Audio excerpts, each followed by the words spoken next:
I still can't believe how quickly everything changed that afternoon. One minute I was driving back from meeting with my realtor, excited about possibly buying my first apartment, and the next minute is mostly a blur. My name is Sheila, and I'd spent the last hour discussing mortgage options and looking at a promising 2-bedroom apartment that was finally within my price range. The meeting had gone well, and I was feeling optimistic about my chances of getting approved for the loan. I remember pulling out of the realtor's parking lot and heading down Marshall Street. The sun was bright, and I had to adjust my visor to see properly. That's probably why I only caught a glimpse of the other car in my peripheral vision before everything went sideways, literally. The impact was deafening. Metal crunched against metal as the other vehicle slammed into my car at high speed. I felt my car being dragged across the pavement, the world spinning around me in a sickening blur. Then came another crash, this time into something solid. I later learned it was a utility pole. After that, everything gets fragmented. I was trapped in the twisted remains of my car, the steering wheel pressed uncomfortably against my chest. There was a strange smell, burning rubber maybe? And voices, lots of voices, coming from somewhere outside. I tried to respond but couldn't tell if any sound actually came out. Through my hazy vision, I could see flashing lights, red and blue strobes, that made my growing headache even worse. The next clear memory I have is of firefighters cutting through my car. The sound of metal being torn apart was horrifying, but I was too dazed to feel properly scared. They worked quickly, talking to me the whole time, though I can't remember what they were saying. When they finally got me out, everything became a whirlwind of activity. Paramedics transferred me to a stretcher, asking me questions and shining lights in my eyes. They were moving fast, which I guess should have told me how serious it was. "You need emergency surgery," one of them told me as they loaded me into the ambulance. "Is there anyone we should contact?" "My phone," I managed to say, my voice sounding strange to my own ears. "Call my parents. They're in my contacts, Mom and Dad." The last thing I remember is being wheeled through bright hospital corridors, fluorescent lights flashing past overhead. Someone in scrubs was telling me they were about to put me under anesthesia. Then everything went black. The first thing I noticed when I opened my eyes was the emptiness. Just me, the steady beeping of monitors, and the sterile white walls of a hospital room.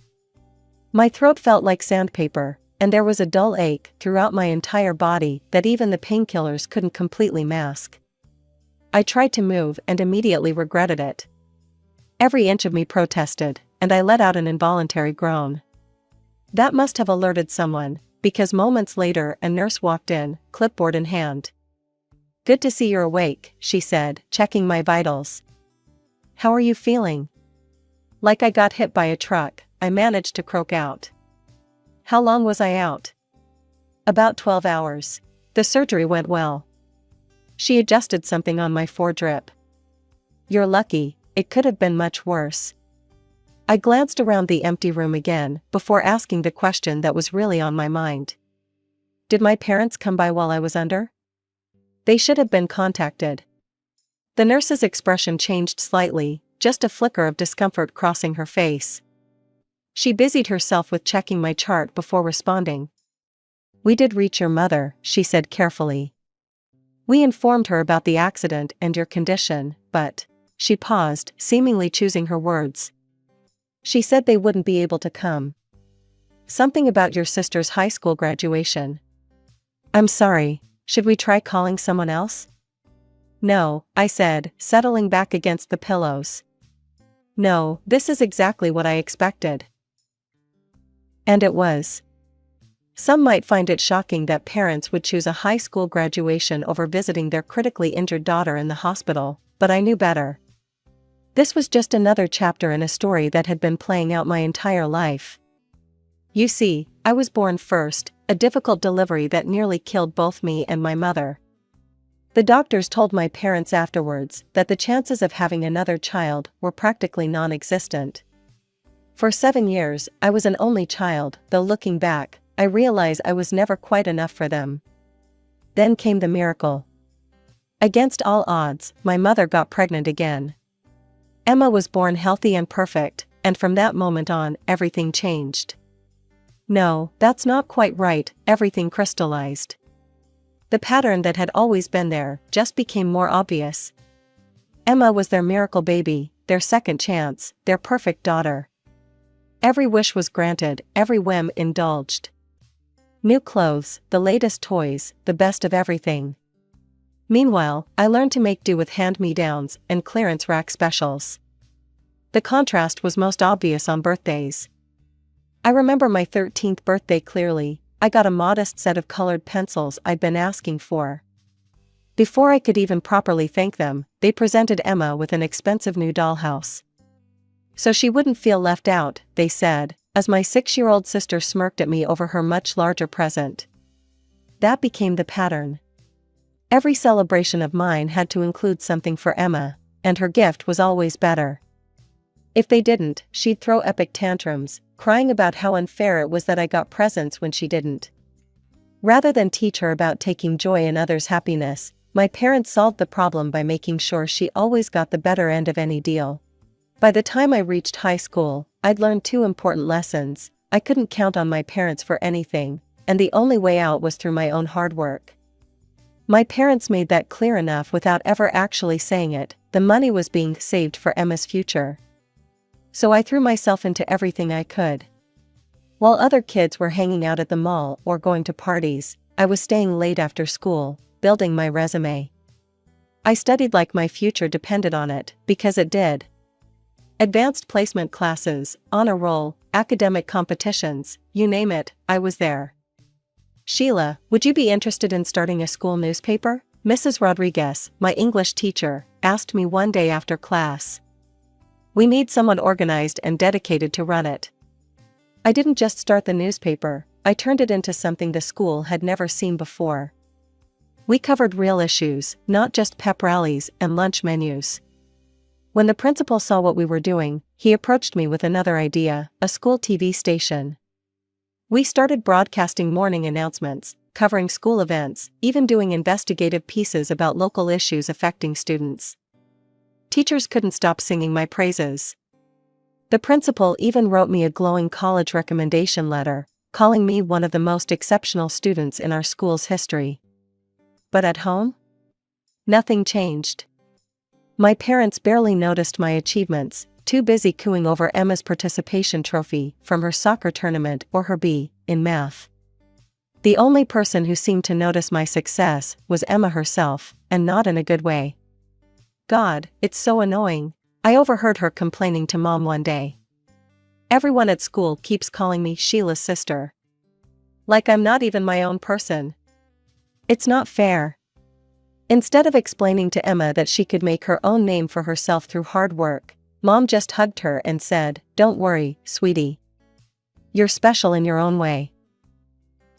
All that work paid off though. When college acceptance letters started arriving, I had options, actual, real options. But the best one was from State University, 2 states over. Full scholarship, including room and board. When I told my parents, they barely looked up from helping Emma with her middle school science project. I left for college that fall, with Emma just starting 6th grade. The distance felt good, necessary, even. I got a part-time job at the campus coffee shop to cover my personal expenses, threw myself into my studies, and started building a life that had nothing to do with being the less favored daughter. My parents would call occasionally, but the conversations were always the same. Emma made the junior high cheerleading squad, where Emma got the lead in the school play. Never, "How are your classes going?" or "Are you eating enough?" were any of the normal questions parents typically ask their college students. After 4 years of building my own life at college, I made what was probably my biggest mistake. I went back home. I guess some part of me hoped things would be different now that I had a degree. They weren't. From the moment I walked through the door with my boxes, my parents acted like I was an unwanted houseguest who had overstayed their welcome. Mom would make these pointed little comments over breakfast about young adults who can't leave the nest, while Dad would casually leave apartment rental listings on the kitchen counter. Emma, now 15 and fully embracing her role as the family princess, was the most direct about it. Why do you have to stay here?" she complained one morning, glaring at me across the breakfast table. "It's so embarrassing having my old sister living at home. None of my friends' siblings do that." I wanted to point out that most parents actually help their kids during the post-college transition, but what was the point?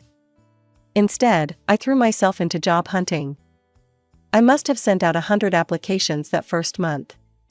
Finally, I landed a position as a junior project coordinator at a tech company. The salary wasn't huge, but it was enough to start saving for my escape. I worked extra hours, skipped lunch breaks, and saved every penny I could. After 2 months, I had enough for a security deposit and first month's rent on a tiny studio apartment. The day I moved out, Mom actually looked relieved. "Don't forget to return your house key," was all she said as I carried out my last box. That little studio apartment might have been small, but it felt like paradise. For the first time in my life, I had a space that was completely mine. No one to make snide comments, no one to compare me to, no one to make me feel unwelcome in my own home. I channeled all my energy into work.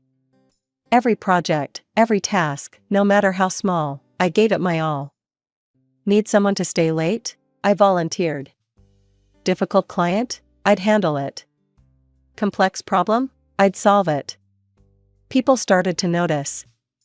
A year and a half after starting, I was called into my supervisor's office. I thought maybe I'd done something wrong, but instead, she offered me a promotion to senior project coordinator. The salary bump meant I could finally start putting money aside for my own place. Another year passed, and I got promoted again, this time to project manager. I was actually proud of myself, so I made another mistake. I mentioned it at one of the family dinners I still occasionally attended, trying to maintain some kind of relationship with my parents. Mom and Dad suddenly got very interested, more interested than they'd been in anything about my life in years. "Project manager? That must pay well," Dad said, trying to sound casual. "How much are they giving you?"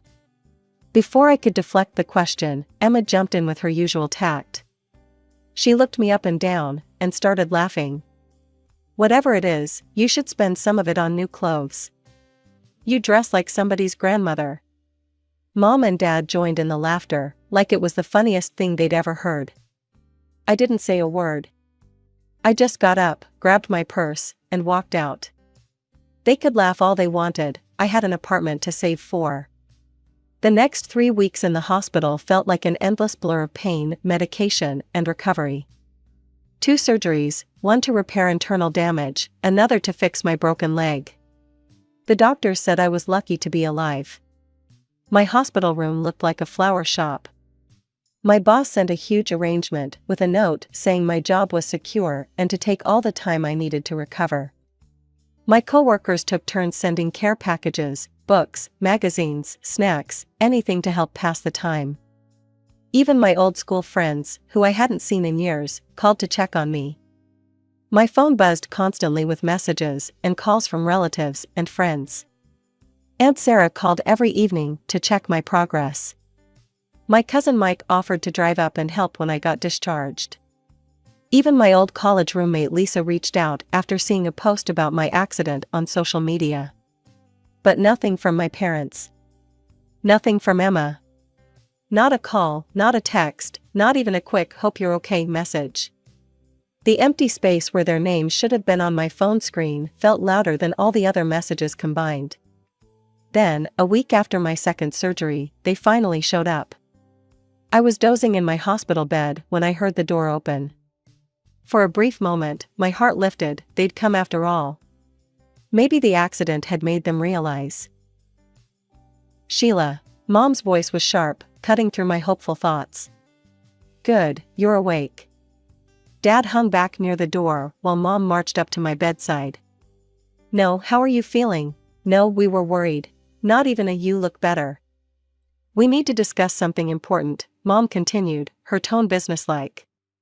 "Emma got her college acceptance letters. Several good schools want her, but we need money for her tuition. We know you've been saving to buy an apartment."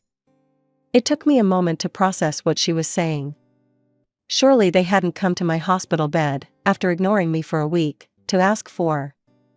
"We expect you to help your sister," Mom said firmly. "Family helps family, and Emma needs this money for her education." I stared at them, the pain medication making everything feel slightly surreal. "Are you serious?" I finally managed to say. "I'm lying here after 2 surgeries, and you haven't even asked how I'm doing." "But you want my savings?" "Don't be dramatic," Mom replied, waving her hand dismissively. "We knew you were getting proper medical care. The hospital kept us informed." "Emma has a real opportunity here," Dad added. "She can't miss this chance. These schools won't wait forever." Something snapped inside me. Maybe it was the pain medication making me braver, or maybe it was just 25 years of built-up resentment finally boiling over. "Get out," I said quietly. "Excuse me?" Mom's eyes widened. I said get out. My voice grew stronger. "For my entire life, you've made it clear that Emma matters more than me. Every birthday, every achievement, every milestone, it was always about her. I worked my way through college while you saved money for her. I built my career from nothing while you praised her every tiny accomplishment. And now?" I gestured at my hospital bed, at the machines monitoring my vital signs. "I almost died in that accident, and you couldn't even be bothered to visit until you wanted something from me." "Now, Sheila," Dad started, finally stepping away from the door. "You're being unreasonable." "Unreasonable?" I laughed, and it hurt my ribs. "I'm unreasonable for wanting my parents to care that I almost died? I'm unreasonable for wanting to keep the money I earned to pay for my medical bills and buy my own apartment? No, not this time. I'm not giving you a penny of my savings for Emma's college." Mom's face turned an alarming shade of red. "After everything we've done for you." "Everything you've done for me?" I cut her off. "What exactly have you done for me? Name one thing. One single thing you've done for me that didn't somehow end up being about Emma." The silence that followed was deafening. They stood there, mouths opening and closing like fish out of water, clearly shocked that their reliable doormat of a daughter had finally stood up for herself. "You'll regret this," Mom finally said, her voice cold. She grabbed Dad's arm and pulled him toward the door. They didn't even say goodbye. Just stormed out, letting the door slam behind them. The noise made my head throb, but I didn't care. For the first time in my life, I'd stood my ground with them. My phone buzzed about an hour later. Then again, and again. I picked it up to find a stream of messages from Emma. "How dare you refuse to help me with college? You're just jealous, because I got into better schools than you ever could. You're so selfish. You don't need an apartment that badly. Mom and Dad are right, you're being completely unreasonable." The messages kept coming, each one more angry than the last. But it was the final message that made my blood run cold. "You know what?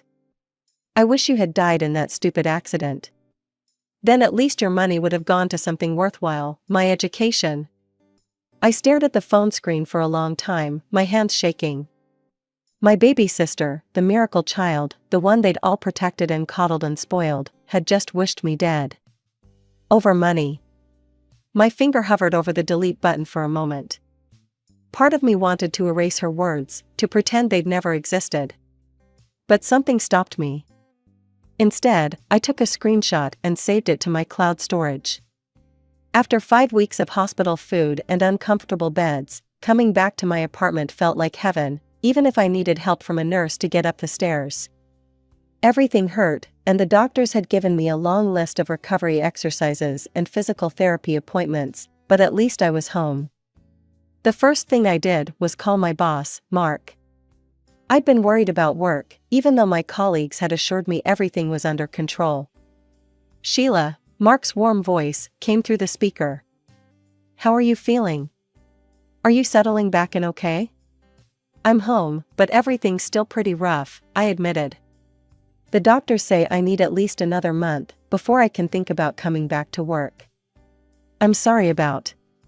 "Stop right there," he cut me off. "Your health comes first. Just focus on getting better. Your job will be waiting for you when you're ready. I was just starting to feel optimistic when my phone buzzed with a social media notification. My mother had made a post, and I'd been tagged in it. My stomach dropped as I started reading. As a mother, it breaks my heart to see such selfishness from my own daughter. After everything we've done for Sheila, she refuses to help her sister get an education. Emma got accepted to several prestigious colleges, but now she might miss this opportunity because her own sister is too greedy to share her money. How can anyone be so cruel to their own family? Emma's dreams are being crushed because of pure selfishness. The comments started rolling in immediately. I can't believe she would do that to her own sister. Family should always come first. What kind of person denies their sibling an education? She must be heartless. I watched as relatives and family friends, people who'd known me my whole life, piled on, condemning me without knowing the full story. Aunt Linda called me disgraceful. My mother's best friend Susan wrote about how disappointed she was in me. My hands were shaking as I clicked the reply button, but my voice was steady as I typed. Let me add some context to this story. 5 weeks ago, I was in a near-fatal car accident. I had 2 major surgeries. I spent 5 weeks in the hospital. During that time, my parents visited exactly once, not to check on my health, but to demand my savings for Emma's college fund. They didn't ask how I was doing. They didn't care about my recovery. They just wanted my money. For those wondering why I said no, I need that money for my medical bills and recovery. But even if I didn't, I earned every penny of it myself. I put myself through college without any help from my parents. They were saving for Emma's education then too. And for those who think I'm being cruel to my sister, let me share what she wrote to me while I was still in the hospital. I attached the screenshot of Emma's message. I wish you had died in that stupid accident. Then at least your money would have gone to something worthwhile, my education. So, to all of you judging me, I have a question. Would you give your savings to people who couldn't be bothered to visit you in the hospital? To a sister who wished you had died? To parents who have always made it clear that you matter less than your sibling? The silence that followed felt eternal. Then the new comments started coming in. Oh my God, Sheila, I had no idea. Emma said what? I can't believe they didn't even visit you in the hospital. You're absolutely right to keep your money. Focus on your recovery. Even Aunt Linda and Susan deleted their previous comments and posted apologies. The tide had turned completely, but I felt no satisfaction in it. Just tired. So very, very tired. It's amazing how much can change in 2 months. The physical therapy worked wonders. I'm walking normally now, though my leg still aches a bit when it rains. The scars are healing nicely, and last week I finally returned to work. The car insurance covered the full value of my totaled car, and I used it to buy a newer, safer model. The first time I got behind the wheel after the accident, my hands were shaking, but each drive gets a little easier. The health insurance payout was even better than I expected. I'd taken out a comprehensive policy 2 years ago, thinking it was just the responsible thing to do. Never imagined I'd actually need it, but now I'm thankful for past me's foresight. Between that and the company insurance, all my medical bills are covered, and there's still plenty left over. Yesterday, I signed the preliminary paperwork for my apartment. The down payment is ready to go, and I'm meeting with the bank next week to finalize the mortgage. Aunt Sarah called last week to keep me in the loop, as she put it. My parents had to take out a substantial loan to cover Emma's college tuition.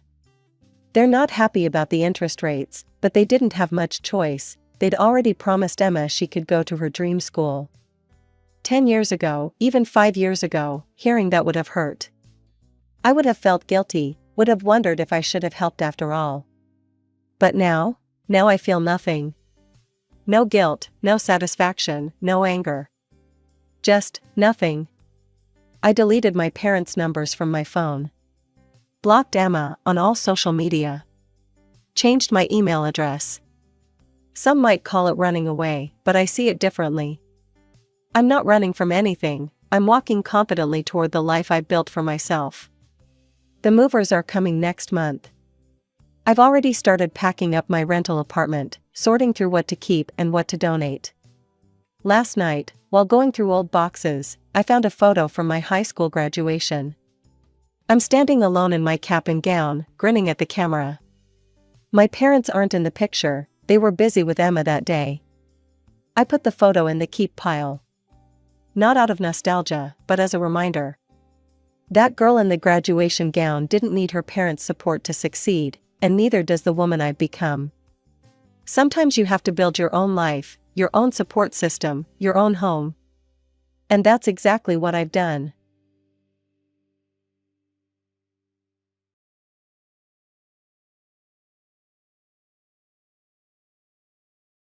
Sleeping in the middle of the day. What easygoing days you live. You useless woman. That's how my mother-in-law insults me. To her, it seems I'm just a woman being supported by my husband. She doesn't understand the struggles I've endured. And the vast amount of time I've invested. Just 15 minutes. I simply lay down to take a short break and closed my eyes. Which made my mother-in-law furious. I was just trying to take a little break. Don't talk back. You are just a maid here. If you're going to slack off on your housework, get out of this house. My mother-in-law doesn't listen at all. Every day, she disturbs me while I work from home and makes snide remarks. It's unreasonable to expect me to endure this lifestyle any longer. I decided to stand up and said, "Understood. With pleasure. I'll leave, just as you wish, ma'am." I spoke in a flabbergasted tone, and she was stunned, saying, "What?" Ignoring her, I quickly packed my things and prepared to leave the house. As my mother-in-law silently followed, I said, "Oh, what do you think Peter will say when he hears about this? If I tell him what you've done, he'll be furious, won't he?" You sure are confident in being loved, despite being a mere maid. I'm looking forward to it. And I left the house. As expected, my husband was furious when he heard my story. The punishment he gave his mother was beyond my imagination. My name is Tracy. I am currently 28 years old, and aside from being a housewife, I work part-time as a cashier at a nearby supermarket. I work from Monday to Friday, from 8 a.m. until noon. I got to know Peter at university through the tennis club, which led to our dating.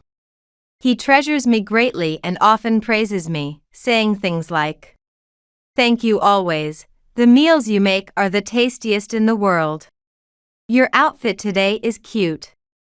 I love Peter so much that about 4 years into our relationship, he proposed to me, and we got married. We've been living ordinary, happy days. About a year after our marriage, Peter suggested, "Tracy, shouldn't we start thinking about buying our own home?" Indeed, the apartment we currently live in is the same one room we moved into when we were dating. It's far from the bus stop and on the 4th floor without an elevator, which is quite exhausting just to return home. A home of our own. That sounds nice. The 4th floor is tough. And if we continue to live in this apartment, it would be too cramped to raise a child, wouldn't it? Right. It's small and the bus stop is far. Maybe it's time to move? As we talked about moving into our dream home, the conversation about what we wanted in a home expanded, like a laundry room. A spacious garden, wanting at least 2 children's rooms. And we began to finalize the ideal floor plan. Then suddenly Peter said, "You know, Tracy, actually, my mom is living alone in a big house right now. And it's too big for her to maintain, so she's thinking of selling it. Since there's no place for her to live, she wants to live with us. What do you think?" Peter lost his father to illness 2 years ago. Being an only child, his mother has been living alone. But the house his father built was too large and gradually became financially and physically challenging to maintain. So, that means the three of us would live together? You probably hate the idea, right? I know. It seems she's also been looking at apartments. But she hasn't found a good place yet, he said, seeing my reaction and speaking apologetically. It's not that I hate the idea. I always had a good impression of my mother-in-law as a kind and friendly person. But I was worried that living together might be exhausting and could potentially worsen our relationship. However, I couldn't just ignore her with nowhere to live. After a moment of thought, all right then. If that's the case, let's make it a two-family house. To avoid getting on each other's nerves and accumulating stress. Let's install utilities on both the first and second floors now. Really? Thank you, Tracy. Mom will be happy too. Yeah. Although we've already decided on a floor plan, let's rethink it. With that, we apologized to the home builder and started planning a new layout that could accommodate my mother-in-law along with my husband and me. Later, my mother-in-law called. Tracy. Are you really okay with living together? Yes. It's fine. We've already decided. Let's live happily together, okay? However, I do want us to avoid interfering too much with each other. Like how we do housework, work methods, and so on. That's true. We would just tire each other out. Let's do that. I'm really glad to have such a kind daughter-in-law. Thank you. At that time, I thought choosing to live together was the right decision. Little did I know that I would later realize this choice was a mistake. The house was completed, and after finishing moving in, the three of us decided to have dinner together. At the table, my mother-in-law asked, "By the way, Tracy, what kind of job are you doing now?" "I'm currently working part-time at a nearby supermarket." Huh? Part-time? For a moment, her brows seemed to furrow. "I only work part-time until noon." My mother-in-law responded with a skeptical and a discontented expression. "When I was your age, I was working my fingers to the bone, barely having time to sleep.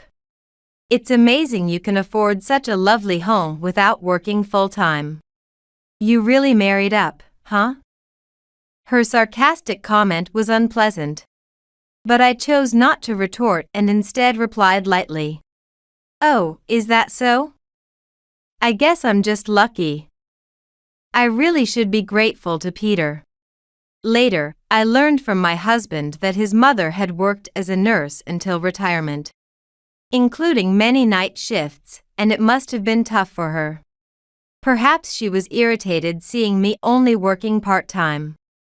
I decided to avoid discussing my work in front of her. But it's true, even though it's just a part-time job, I do have some spare time. Not wanting to be looked down upon, I discussed with my husband the idea of starting to sell the handmade jewelry I've always wanted to make. Hey, I've been making earrings and necklaces for myself. But after posting them on social media, I got more positive responses than expected. I'm thinking of starting to sell them. What do you think? That sounds great. You've always wanted to showcase your creations. I'll help out in any way I can, as long as it doesn't overwhelm you. Encouraged by my husband, I began selling my handmade items alongside my part-time job and housework. Once I started selling, it turned out to be more successful than anticipated, earning good reviews from buyers and keeping me increasingly busy. One day, while working from home, my mother-in-law approached me. "Tracy, what are you spreading out all over the place?" She approached me as I was laying out various jewelry parts and design sketches. "Oh, these? I'm just making some accessories." I hesitated to mention I was selling them because I didn't want to invite criticism. People who only work part-time sure seem to have a lot of free time. If you have time for that, why don't you make some dishes instead? "Oh, yeah," I muttered as she left after dropping her snide comment. Despite our initial agreement not to interfere with each other's work and housework, I ended up having to cook not just for myself but for her as well. I thought, why on earth does she come upstairs to our living space so casually, when we specifically arranged for a two-family setup to avoid this kind of thing? My frustration grew. The next day was the same. "Hey, Tracy, you must be free, right? Make my meal too. You're slow," she called out casually. "Yes, I'll do that," I replied, beginning to prepare her meal as if it were the most natural task.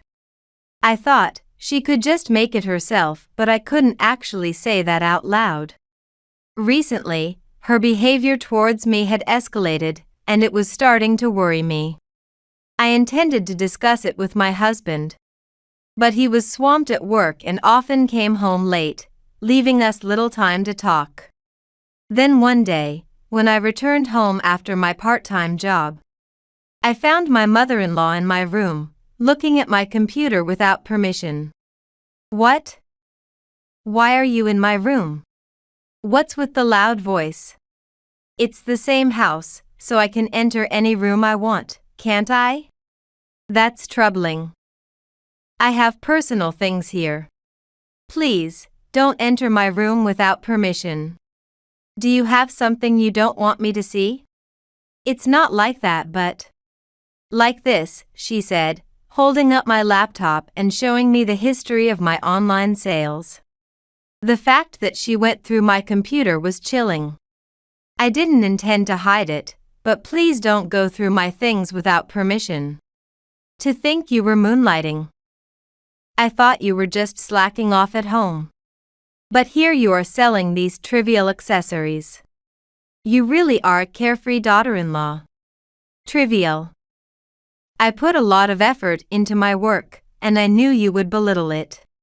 Which is why I didn't tell you about my side business. To talk back to me, a mere maid. What nerve you have. Maid. Is that what you think of me? Of course. What else would a wife who doesn't bring in much income be but a maid? You should be grateful that I let you stay in my house as a maid. Her words were too harsh, leaving me speechless. How could she say such things? It was too much. But arguing with her was a waste of time when I could be finishing work for my customers who are waiting for their orders. With that in mind, I firmly said, "Please, don't ever enter my room again," and ushered her out, closing the door behind her. Orders kept coming in while I was dealing with this. I decided to focus on my work and not let her bother me. However, a certain action from her soon pushed my anger to its limits. One day, as usual, I was engrossed in making my handmade crafts. That morning, my mother-in-law had left the house saying, "I'm going out to lunch with the neighbors, so you take care of dinner. Make sure you don't slack off on the housework, maid," and, as usual, she dumped the responsibility of cooking and housekeeping on me. Understood. While I was irritated by her comments, I was relieved inside that she wouldn't be home today. I could work without feeling self-conscious. Sales have been good recently, and I've been expanding my work, even doing some drawing. It's been busy, but I really enjoy my work and find it rewarding. And my husband Peter has been supportive. I thought to myself, let's work even harder. As I was drawing, I started feeling sleepy after several nights of continuous work. I can't create good work if I keep going like this, I thought. So I decided to take a break and drank some coffee in the living room. Oh, I'm still sleepy even after the coffee, I thought as I lay down on the sofa. I don't know how much time had passed, when suddenly something very hot splashed on my face, and I jumped up, screaming, "Ouch!" When I opened my eyes, there was my mother-in-law, standing with her hands on her hips. It had only been 15 minutes since I had fallen asleep. "What are you doing?" I was furious. It was no wonder, as she had splashed hot water on my face. Sleeping in the middle of the day. What easygoing days you live. You useless woman. To her, it seems I'm just a woman being supported by my husband. She doesn't understand the struggles I've endured, and the vast amount of time I've put into making my work successful. Just 15 minutes. I had simply laid down to rest my eyes, and for that, she splashed me with hot water. I was just trying to take a break. How could you splash hot water on someone's face? What if you had burned me? Don't talk back. You are just a maid here. Didn't I tell you not to slack off on your chores? If you have a complaint, then leave this house. My mother-in-law wouldn't listen at all. Every day she would interrupt my work from home and make snide remarks. It's unreasonable to expect me to endure this lifestyle any longer. I've reached my limit. Understood. With pleasure. I'll leave, just as you wish, ma'am. I spoke in a flabbergasted tone, and she was stunned, saying, "What?" Ignoring her, I went back to my room and packed the bare minimum of my belongings. As I was leaving the house, I said, "Oh, and please explain everything to Peter. If you tell him what you've done to me, I think he'll be furious, huh? You seem very confident of being loved. Just a mere maid leaving the house, and he won't care, will he?" "Oh, is that so? I'm looking forward to it," and I left the house. That day, I looked for a place to stay and managed to secure a bed at a hotel. Then I immediately called my husband. "I've decided to leave the house." My husband was quite startled by my sudden declaration. "What? What happened? Why so suddenly?" I could tell he was panicking even over the phone. "I was napping, and your mother splashed hot water on my face. Then she kicked me out of the house. I can't live with such a person anymore. My mom did that." "How terrible. Are you okay? Did you get burned?" my husband asked, genuinely concerned first and foremost. "I'm okay. Just a bit sore on my cheek and neck. I can't believe it. I won't forgive my mom, no matter that she's family. I'm coming to pick you up right now to talk." "Where are you?" My husband seemed very upset. Soon after, he came to pick me up. And after discussing it together, we decided not to return home that day, but to stay at the hotel and think things over. The next day, I've decided what to do next. Let's go home together. I'll talk to my mom.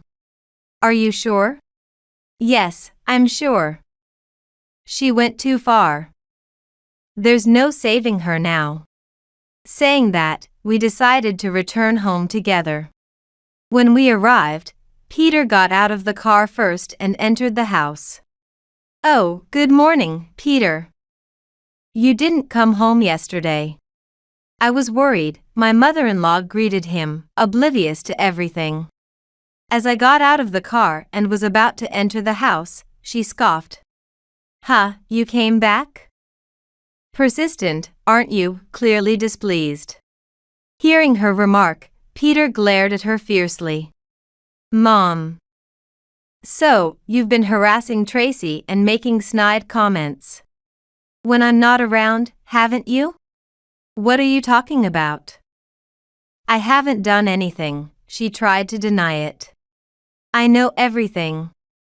What did you do to Tracy yesterday? Peter exploded. What? It's her fault for slacking off as a maid and napping during the day. Right? Such a freeloader should be kicked out, shouldn't she? Maid. Tracy earns $30,000 a month.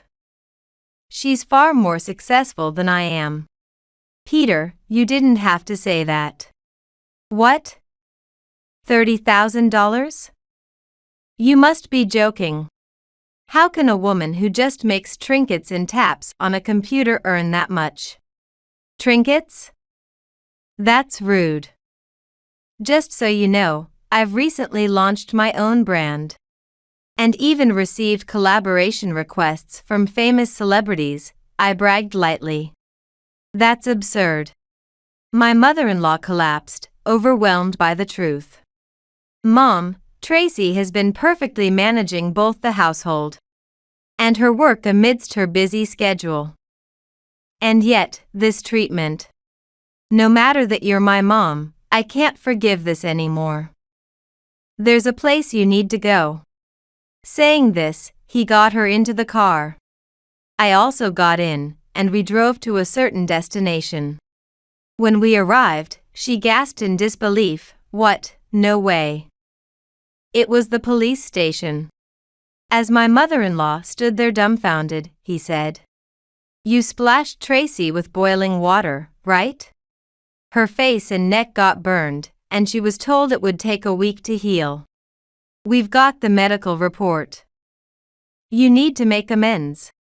Indeed, since then, the pain in my cheek and neck hadn't subsided.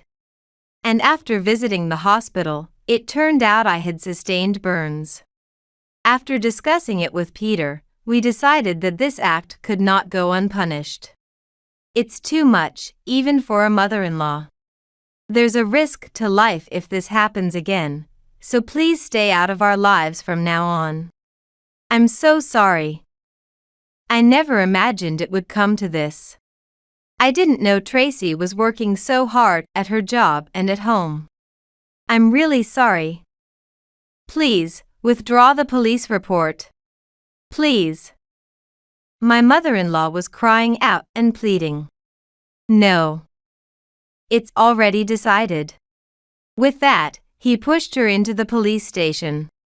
With the medical report in hand, she was given a real sentence. She was sentenced to 1.5 years in prison. After that, we decided to sell the house we had been living in. We couldn't risk her returning to it after getting out of prison. We also bought a new home for ourselves, as we had the financial means to do so. Unlike the previous time, where we considered my mother-in-law in the home layout. This time it was a home just for us. Of course, we didn't give her the new address. Our new home quickly became our favorite place. 1.5 years later, after serving her sentence, my mother-in-law called Peter once. I was out of my mind. I don't expect forgiveness, but I wanted to apologize. I was disillusioned by your actions back then because I cared about you, Mom. Please don't involve yourself with us anymore. Don't say that. I want to properly apologize to Tracy. Please, let me speak to her. Peter, about to hang up, said, "What are you saying? Do you realize what you did to Tracy?" I know. That's why I want to apologize. Then stay away from Tracy. I stopped him. It's okay. I'll speak to her. It's been a while. Oh. Tracy, I'm really sorry about what happened. I didn't understand you at all and did something terrible. I really regret it now. She seemed to be deeply remorseful. It's okay. I've heard your apology, and you've made amends. I'm really, really, really sorry. She apologized repeatedly. After her release, without a home, she apparently lived modestly in public housing on her pension. But that's irrelevant to me now. Feeling there was nothing more to discuss, I handed the phone back to Peter. Then Peter said, "Please don't involve yourself with us anymore. Good luck." And with that, he hung up. "Looks like your mother got out." "Yeah, seems like it." "Aren't you going to see her?" "I'm okay now." "She's your real mother, after all." "No, it's okay. We're going to be happy with our new baby, right?" He patted my belly. Yes, I was actually pregnant. 8 months along. The baby was stable, and my belly was noticeably larger. Yes. We have to protect this child no matter what. 2 months later, I gave birth safely to a beautiful baby girl. Despite the busy days filled with work, childcare, and household chores, we are living happily together with our precious little one.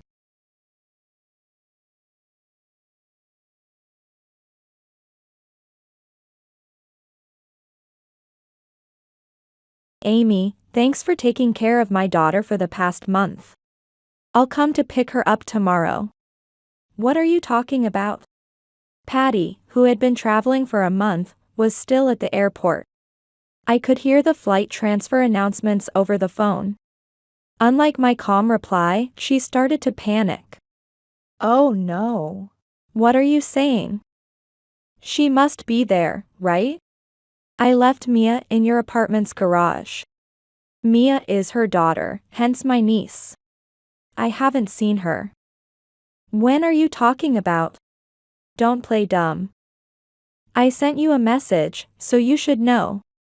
I haven't received any messages. No, that's impossible. Patty, now in panic, screamed over the phone. What are you going to do about this? I left Mia in your care. You have to take responsibility if something happens.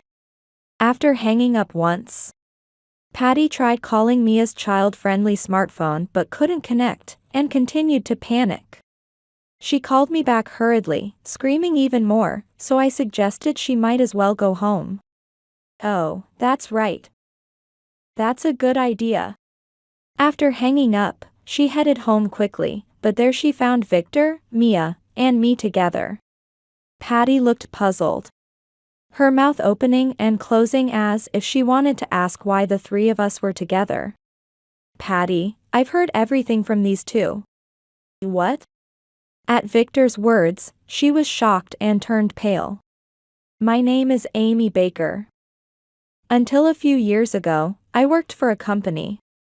At 40, I became independent and started working as a freelance illustrator.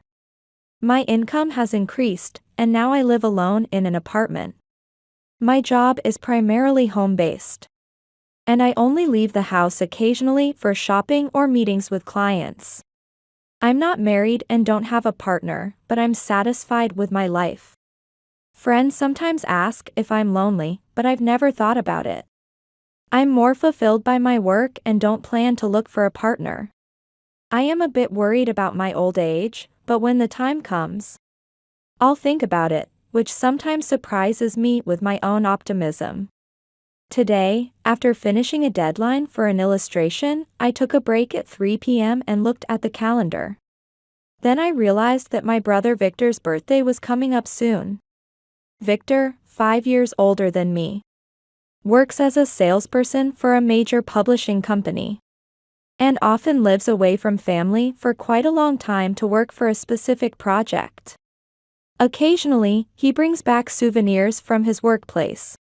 Last month, he dropped by my place unexpectedly and brought some cookies as a souvenir. I invited Victor inside, made coffee, and we ate the cookies together. You should buy more for Patty and Mia instead of me. But I need to see your face from time to time. I wouldn't want you to have collapsed or something. That protective, considerate nature is what has always been one of Victor's good traits. Patty and Mia are his wife and daughter, making them my sister-in-law and niece, respectively. I haven't told Victor, but I find Patty a bit difficult. She's very outgoing. Always dressed fashionably with trendy nails and clothes, giving off a glamorous vibe. That's not a bad thing in itself, and I don't really mind. But she often seems to look down on me for being single. During a family gathering on Christmas, when she found out I didn't have a partner or a spouse, she laughed out loud. "Amy, are you the type who thinks you can put off marriage because you believe you're still young and beautiful? Do you know about the right time to marry?" Well, I think marriage and relationships are personal values. I don't think it's necessary to have a partner. As I responded, Patty laughed again. What was so funny, I couldn't tell, maybe it was the alcohol. But she kept teasing me about the same thing, which was exhausting. When choosing my apartment, one of my absolute criteria was to be far from my brother's place, mainly because of Patty. However, I got along well with my niece Mia. She's turning 10 this year and apparently goes to school carrying a cute light blue backpack.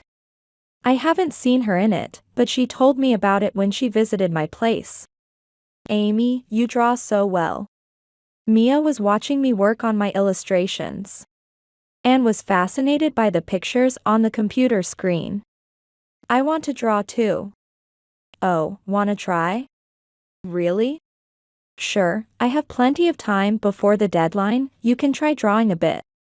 Mia sat in front of the computer, excitedly moving the pen. What she drew then was her light blue backpack. She mentioned that it was heavy because she has a tablet inside. In the summer, the water bottle makes it even heavier. Yet despite being so small, Mia handles it admirably. According to Mia, while Victor is away on business, leaving his home, Patty spends her time as she pleases. She buys ready-made meals from stores or supermarkets for dinner or lunches when school is off. I usually do the laundry, and sometimes Mom does it. "Really?" Yeah. Also, she gets really angry if there's mud on my shoes after gym class. "Why? What does your mom do at home?" "She's always just watching her smartphone or TV." Mia often stays in her room or heads out to the park or library to avoid upsetting her mom. Hearing this makes me feel that it's not the best parenting, but I hesitate to comment as an outsider.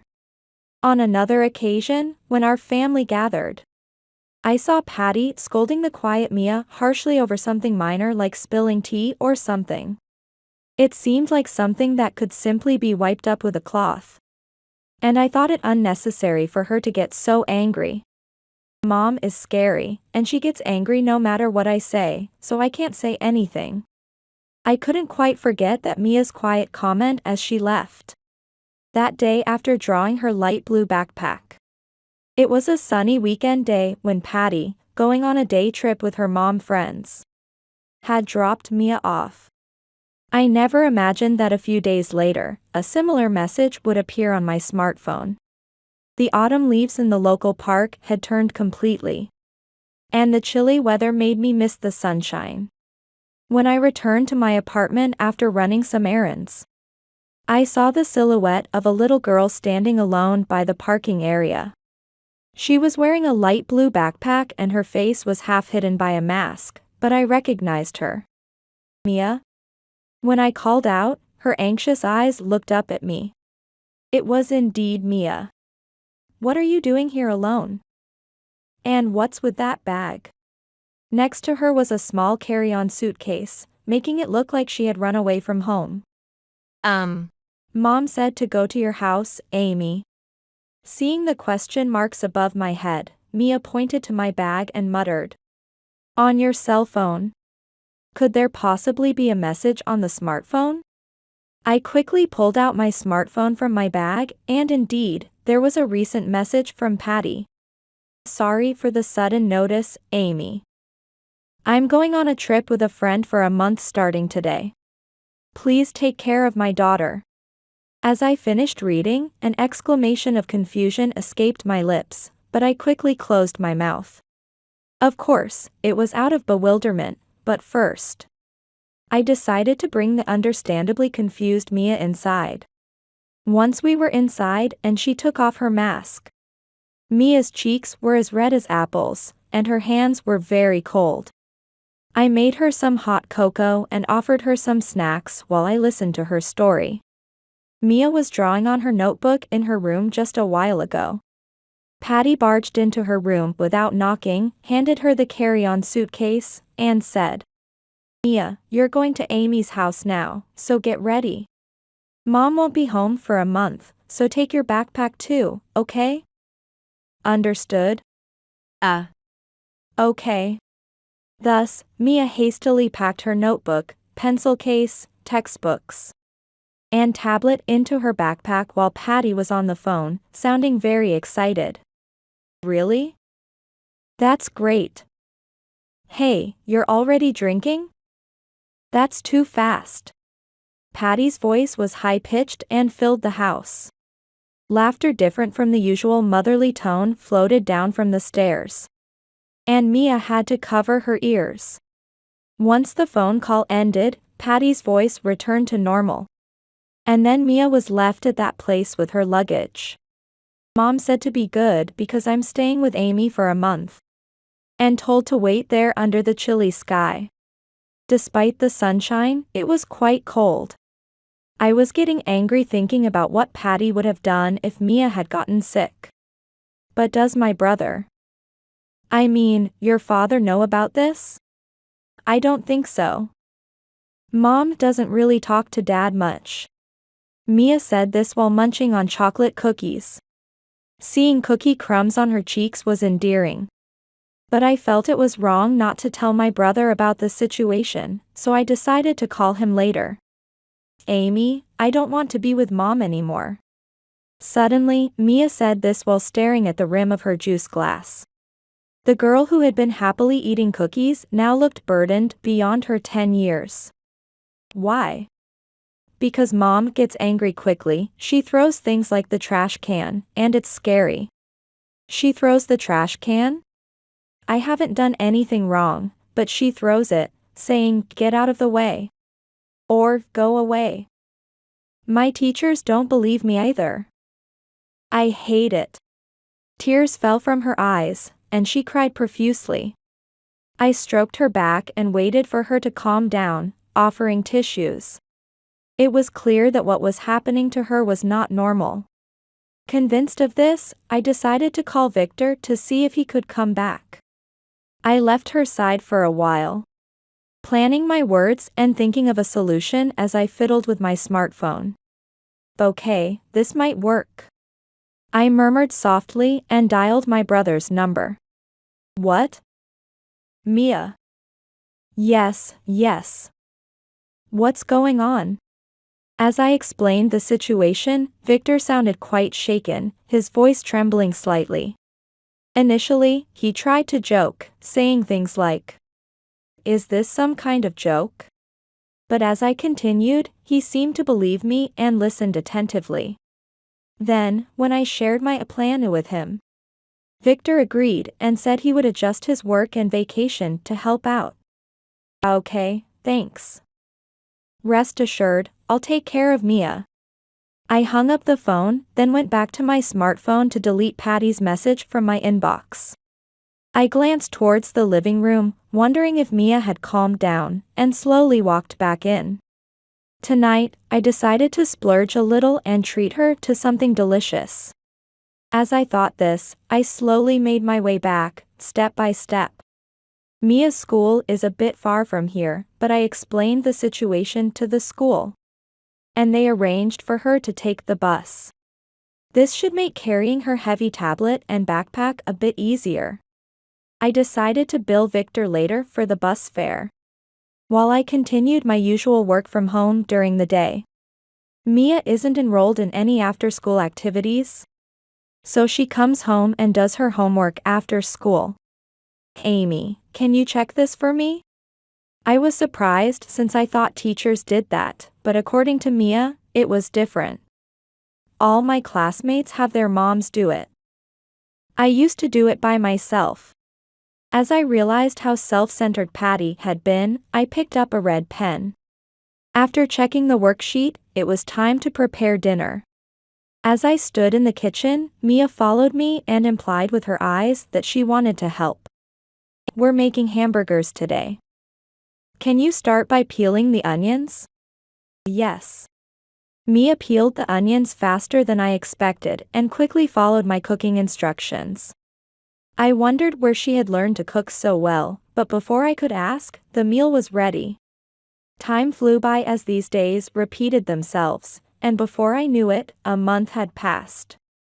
While looking at the calendar and thinking it was about time, sure enough, I received a call from Patty on my smartphone. Amy, thanks for taking care of my daughter this past month. I'll come to pick her up tomorrow. What are you talking about? I replied calmly. Patty, who had been traveling for a month, was still at the airport. As I could hear the flight transfer announcements over the phone. Oh, come on, what are you saying? She must be there, right? I left Mia at your apartment complex, so you must know. I haven't seen her. When are you talking about? Don't play dumb. I sent you a message, so you should know. I haven't received any messages. Are you sure you didn't get the wrong person? No, that's impossible. Patty, apparently panicking, screamed over the phone. What are you going to do about this? I left Mia with you. If something happens, you're responsible. I'm calling Mia too. She yelled sharply and abruptly hung up the phone. After a while, she called again, still shouting as she continued to panic. It seems she tried calling Mia's child-friendly smartphone, but couldn't get through and continued to panic. Patty, why don't you go home and calm down first? That's true. Good idea, I'm going home. After that, I could hear Patty arguing with another man in the background. But they were too far away to be understood clearly. The silence that followed was like the calm before the storm. Eventually, when Patty returned home, she stormed down the hallway with heavy footsteps. When she opened the door and entered the living room, her face, which was like a demon's from her messy hair, suddenly turned pale with shock. In the living room were Victor, Mia, and me. Patty seemed to want to ask why all three of us were together, but was so surprised that she couldn't speak. Patty, I've heard everything from these two. And your phone call just now. What? I put the phone on speaker mode so everyone could hear. It'll make it easier to talk about what comes next. It was only natural that Mia's smartphone was off, so it wouldn't connect. How could you do that? That should be my line. You said you didn't know earlier. But I've been taking care of Mia here for a month. How can you just leave and go on a trip, leaving her at someone's house? But I sent you a message. That's not the point. Then Victor carefully chose his words and spoke quietly. Both of you, calm down. Mia is here too. Patty, so it's true you went on a trip by yourself and left Mia behind. Your appearance and luggage look like you've just returned. Patty was dressed in a warm coat and seemed dressed up for a trip. Her luggage was full, perhaps filled with souvenirs and clothes. She didn't deny it but started making excuses. Yes, I did go on a trip. Because, you know, even a housewife needs a break. Doing laundry and cooking every day, it's repetitive and stressful. Just let me have this time with my friends. Are these friends, the ones you're referring to in these emails?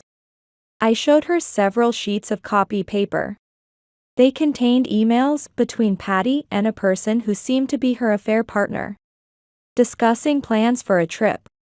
The emails weren't just recent but had started around the beginning of last spring.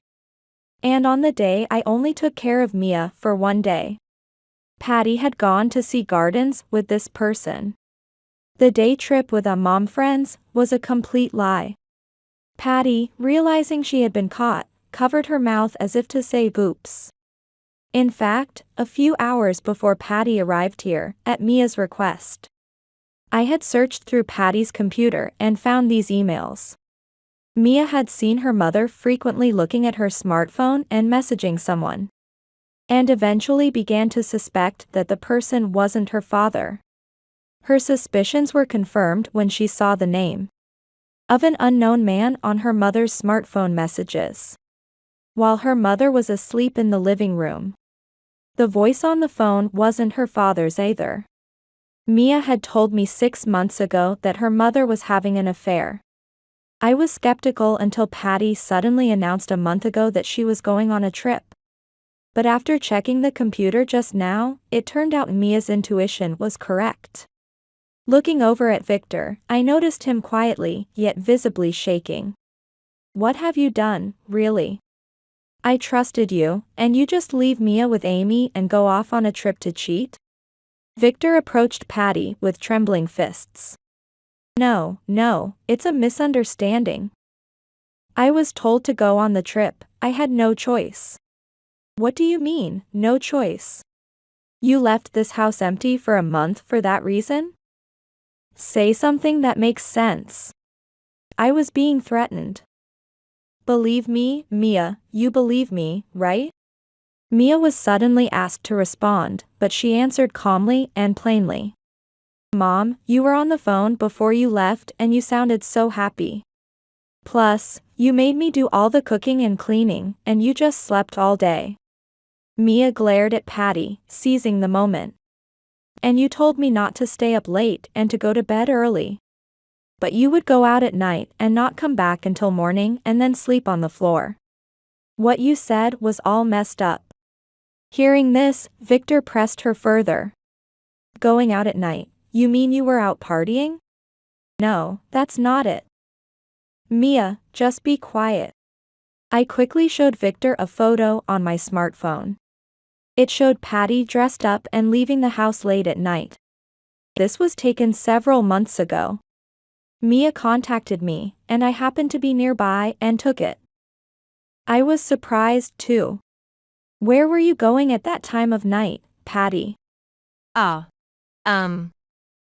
Faced with the photo, Patty seemed to give up trying to escape the truth and just collapsed right there.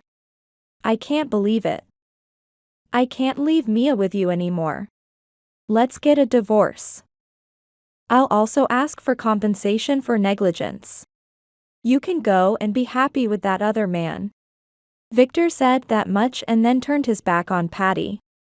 Divorce? Are you kidding? Don't you think it's sad for Mia to not have her mother? What about Mia? Help me, please. No. Absolutely not.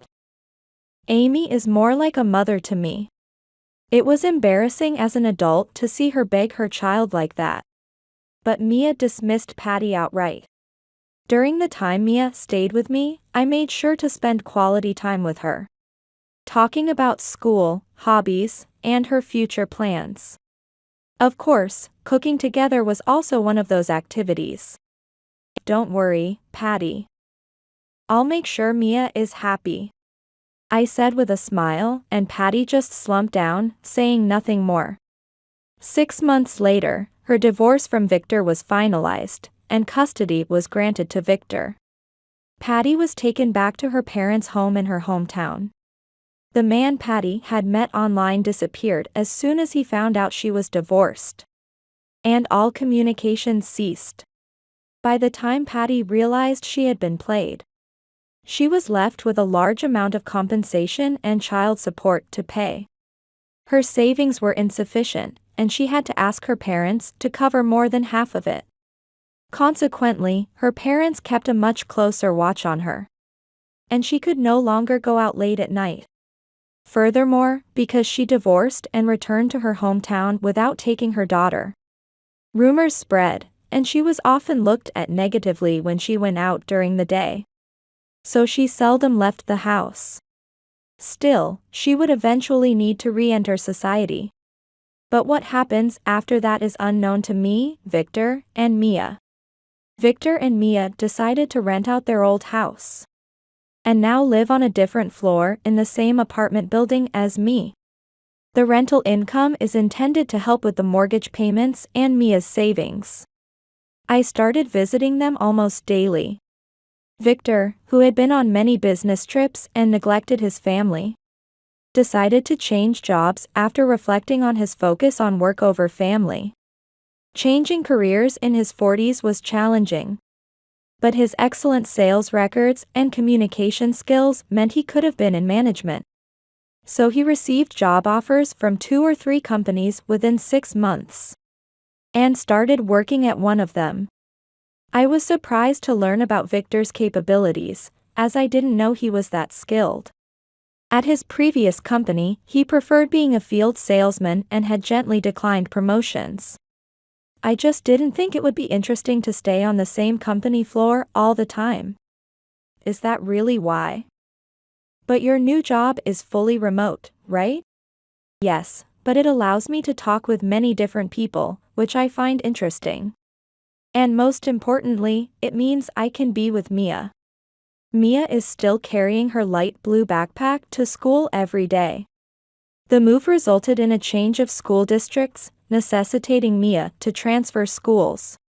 It must have been sad for her to say goodbye to her friends and teachers. But Mia seems surprisingly resilient and is actually enjoying her new school life. Mia, have you gotten used to your new school yet? While we were cooking dinner together, Mia giggled. Yeah. I made a friend in the class next door. Already? That was fast. Mia nodded shyly. Yeah. We're going to make hamburgers at her house next time. That sounds fun. Yeah. Seeing her smile brightly made me smile too. Mia dreams of opening a Western-style restaurant one day.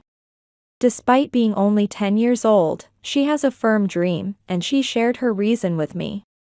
My friend, like me, doesn't have a mom who cooks, so she makes her own meals. She said she wants to cook for people who don't have anyone to make meals for them, just like us. Is that so? I want to be able to do that too. So, I'm practicing making hamburgers. Her innocent laughter momentarily filled me with a profound, indescribable emotion. But I quickly smiled and responded. That's great, Mia. Your hamburgers are delicious. I hope lots of people get to try them. Hee. Seeing Mia facing forward so bravely and shining so brightly, I felt confident that her dreams would not just be fantasy. I eagerly await the day Mia grows up and opens her own restaurant.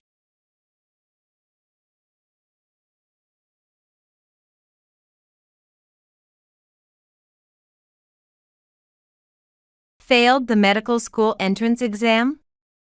You're utterly useless. But quiet. If you can't become a doctor, you're worthless. Get out. My family ruthlessly disowned me after I failed my university entrance exams. They forced me to sign a document stating never to contact them again, and kicked me out of the house. Why must I endure such treatment? I've always tried my hardest, always being compared to my excellent sister. I can't take it anymore. But a ray of hope shone for me. My life was about to change drastically, thanks to my aunt. My name is Nicole Morris, and I am 18 years old. I should be enjoying my final year of high school, but I don't have that luxury. I'm buried in studying day and night, aiming for medical school. In our family, my father is a doctor and my mother a nurse. My sister, Lucy, passed the medical school entrance exam last year. Our medical professional parents always told us, you too will go to medical school. Lucy has always been clever and excelled academically. She was always at the top of her class and great at sports. Plus, she knew how to make our parents happy, so they adored her. Lucy would belittle me, perhaps as her way of relieving stress. She threw hurtful words at me as I struggled with my studies. "Hey, Nicole. Heard you did poorly on your mock exam again?" Lucy. It was a B. A B at this time? You're doomed. You won't pass the medical school entrance exam with that. I don't really want to pass that badly. What are you talking about? There's no point in living in this house if you can't pass medical school. If you fail, you can't stay here. With that threat, Lucy sneered disgustingly. Her expression was chillingly creepy. Living in this house. Do I really have to live the life our parents dictate? I have dreams of my own. Yes, I've always dreamed of becoming an illustrator. I love drawing, and every compliment on my artwork from others made that dream grow. I wanted to study at an art school with a design program. But being born in this family, I didn't have the right to choose that path. Even though I harbored rebellious thoughts, I couldn't voice them. Because if I did, I wouldn't be able to live in this house. My father's word was law. Just last night, I overheard my parents talking in their bedroom. Nicole will pass the medical school entrance exam, right? I'm not sure. Unlike Lucy, she's a disappointment. How can two sisters be so different? I was so sure Lucy would pass. Well, Lucy is a genius, and Nicole is average. It's unbelievable, our own child. I can hardly sleep worrying about Nicole's exams. Indeed. It'll be a shame for our family if she fails. We'll have to think about it then. How can parents say such terrible things about their daughter? It's like they've forgotten I live with them. As anger and anxiety grew within me, I still had no choice but to face the opposition and try to do what I wanted as a high school student. Finally, the day of the exam arrived. As I was preparing my entrance ticket in the morning, Lucy appeared in my room. "Nicole, your life depends on today's exam, you know that," she said. "I know. Don't put more pressure on me. I'm saying this for your own good, you hopeless case. I've been working hard. I don't need you to tell me that." As the exam day tension was high, Lucy's undue pressure was profoundly annoying. My raised voice attracted even our parents to my room. My father opened his mouth with a look of disdain. "Hey, what are you yelling about this early? Do you understand today is the most important day of your life?" But Lucy said. "Are you blaming your poor performance on Lucy?" "No, that's not it. Let me remind you, if you fail the exam, you're out of this house." "What?" Shocked, I couldn't find the words. As I stood there bewildered, my mother gleefully added, "What's with that what? It's obvious, isn't it? We don't need a fool who can't become a doctor." "But, Mom, I can't survive if you kick me out now. You're 18, right? You're an adult now, so it'll be fine. If you fail, just get a job and do your best." That's. I was constantly berated by my family until I left the house. Incompetent, disappointment, no chance of passing, they said. And my mental state was nearing its limit. Even at the examination venue, my nervousness didn't subside. And my mental state during the exam was terrible. Surprisingly, I felt no confidence in my answers. 2 weeks later, on the day the results were announced, I accessed the university's website at exactly 10 a.m. Due to many people accessing at once, it was hard to connect to the results page. "Please, show me the results quickly. I don't care if it's a fail, I just want to escape this pressure." As my family impatiently asked, "Isn't it ready yet?" the website finally loaded. After comparing my exam number, I couldn't find it. No matter how many times I checked, my number wasn't there. As my parents sighed deeply, Lucy's laughter echoed through the room. Silent, I couldn't utter a word as my father slowly spoke. "Nicole, how much more do you intend to embarrass me?" "Dad. A doctor and a nurse's daughter failing medical school. Utterly useless. But Quiet. If you can't become a doctor, you're worthless. Get out." My father's face was like a demon's, his cheeks flushed with excitement. I sought help from my mother, but she wouldn't even meet my eyes. That's when my sister, Lucy, delivered the final blow. "You're just trash, aren't you?" "Lucy. But I've really been trying hard," I protested. "Excuses don't matter. You failed to get into medical school, and that's all there is to it. Just failing means you have no place in this house. That's people like you, who are useless. I'd rather you leave before you embarrass me and our parents, okay?" Bombarded with heartless words from my own family, I felt more numbness than sadness. I couldn't even cry anymore. All I could do was feel the reality of being abandoned by my family. The next day, my father thrust a pledge at me. It stated, "Never involve yourself with this family again." Without allowing me to speak, my parents demanded that I sign. Of course, I couldn't refuse, and I signed the pledge. Why did it come to this? I had tried so desperately. But no matter how hard I tried, without a medical school acceptance, it meant nothing. My parents only wanted me to become a doctor. My sister, who easily met our parents' expectations, was loved, and I was disowned just like that. A week later, I was thrown out of the house. Dragging a carry-on suitcase with no destination, my phone rang.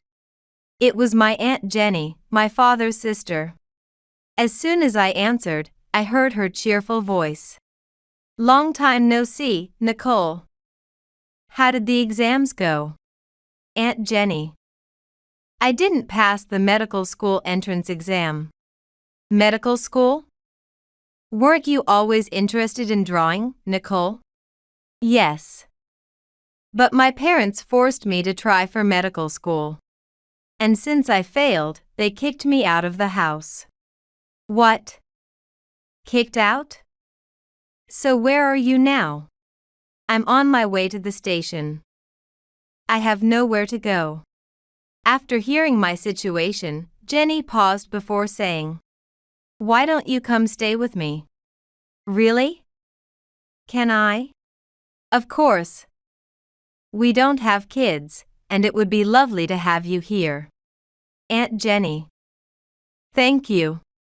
So I started staying at my aunt's house from that day. Although I hadn't decided on a path forward, having a destination made my steps lighter. I explained everything to Jenny and her husband upon arriving at their house. After listening, they suggested that I attend a vocational school. "Nicole, you love drawing, right? Isn't that what you wanted to pursue?" "Yes, I've always wanted to be an illustrator, but..." "I know. You never really had a choice, did you? But now you're free to do as you like. We'll provide the money." "Aunt Jenny. You don't have to live by what your parents dictate. You should pursue what you want with all your heart." Grateful for my aunt's generosity, I decided to go to vocational school. Finally, I felt a step closer to my dream. Years later, my dream of becoming an illustrator came true. And I began working freelance. I started with small paid requests on social media. And eventually, companies began approaching me. Recently, I've been tasked with character design for a smartphone game. And my name has become more recognized. My illustrated books have been well received, and my income has steadily increased. One day, about 7 years later, I received a call from my father. It wasn't a pleasant feeling, but I couldn't ignore it. Hello? Nicole? You're working now, aren't you? What's with the sudden call? So what if I am? I need money. Pay back the money. Pay back. I don't remember borrowing any money from you. It's the child support I spent on raising you until you were 18. I'll let you off with $200,000. Prepare it within a month. Got it. Before I could respond, my father hung up abruptly. Confused, I told Aunt Jenny about the situation, and she said, "Don't worry about it." Still, I wondered why my father suddenly demanded money.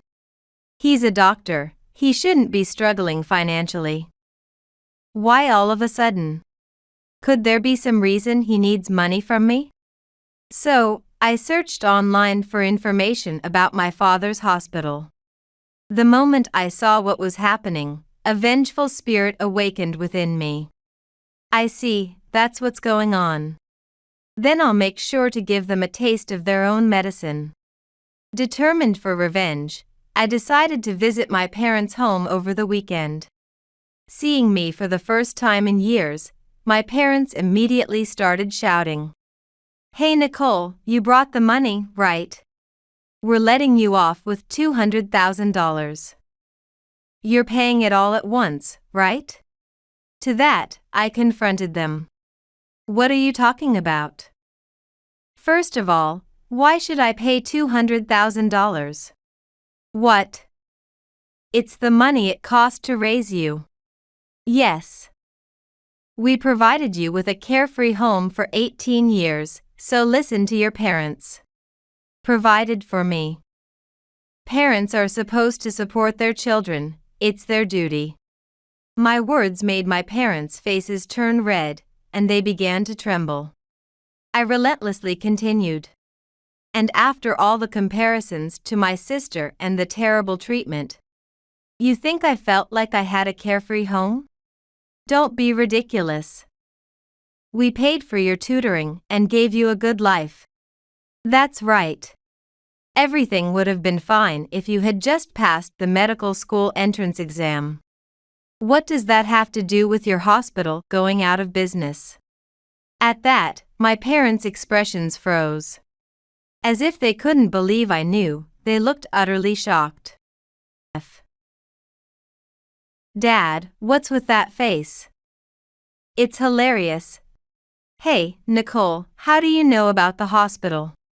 If you suddenly say, "Return the money," of course, I'd think something was off. So, I looked up your hospital online.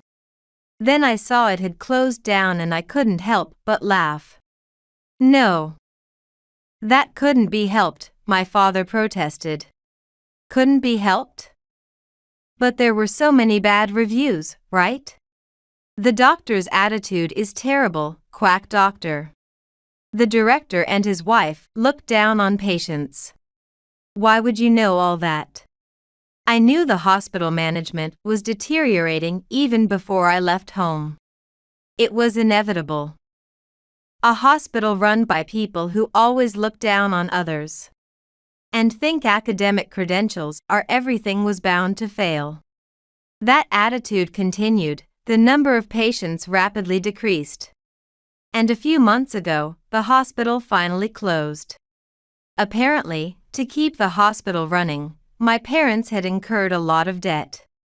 When they could no longer manage, they turned to me for help. There was another problem in this house, my sister Lucy. I threw a sarcastic remark at my father, loud enough for my sister to hear. The sister you had such high hopes for is now a splendid shut-in, right? Really, sorry for you. Why, how could you know that? Because sister, you're using your real name on social media. You used to post all sorts of nasty things about me. Now it's just a nerdy account, right? A nerdy account. Posts like I dropped out of college, my crush in the smartphone game. Alex is the strongest. This month I'll borrow more money to spend on Alex. You just tweet stupid things like that, right? And all under your real name. It seems that even after Lucy dropped out of university, my parents continued to pamper her. As a result, she became a hopeless shut-in, borrowing money to spend on smartphone games. Then, Lucy, with fire in her eyes, came up to me and grabbed my collar, raising her voice. Hey! Did you just say I only tweet stupid things? It's the truth, isn't it? Got a problem with that? I have every problem with that. I'm dedicating my life to Alex. You wouldn't understand, would you? I do understand. I'm Alex's parent, after all. Parent? What are you talking about? Alex is a character in a smartphone game. He doesn't have parents. That's what I mean. I'm Alex's creator. What? Yes, the moment I saw my sister's social media account, I burst out laughing because the character she's currently obsessed with is one that I designed. To think that the sister who used to mock me so much is now pouring several thousands of dollars into a character I created. Just thinking about it made me feel victorious. Upon learning everything, my sister collapsed to her knees, turning pale, and muttered, "I've been spending money on this girl's drawings. Sorry about your luck, sister." Ignoring my sister, my parents changed their tune. They grabbed my hands, their voices dripping with ingratiation. Amazing, Nicole. We had no idea you had such talent. Nicole was always the better child. We never expected such a filial ending. Filial? Come back to this house and support us, Nicole. I'm so happy we can live with Nicole again. Please start paying off our debts, even little by little. Do they still think I'm some kind of robot who does everything they say? I have no intention of obeying my parents anymore. I coldly dropped the truth on my joyful parents. What are you talking about? There's no way I'd help you after all the abuse and kicking me out of the house. How dare you say such things so lightly? Wait, please. It's not like that, Nicole. That's right. We've always cared about you. Don't mess with me. You just want to use me for money now that I'm successful. I'm not going to be controlled by such trashy parents anymore. The hospital closure and the way sister turned out, it's all your own doing. Suffer for all I care. Go to hell, all of you. I ignored my staggering parents and forcefully shut the front door. Later, I heard from my aunt that my parents had declared bankruptcy. They had sold the house and all their possessions. But it wasn't enough to cover their debts, and bankruptcy was the only option left. Until the end, they were looking for me, but thanks to my aunt hiding me, they couldn't find my whereabouts. I can't thank my aunt enough. Everything I have now is thanks to her. Aunt Jenny, thank you so much. It's fine. I'm really happy that Nicole can work doing what she loves. I'm grateful to you, Aunt. Thank you for taking me in back then. Hee, thanks to Nicole, I'm happy too. My aunt and I smiled at each other. Maybe I'll get married if I meet the right person in the future. Until then, I want to repay my aunt as much as I can.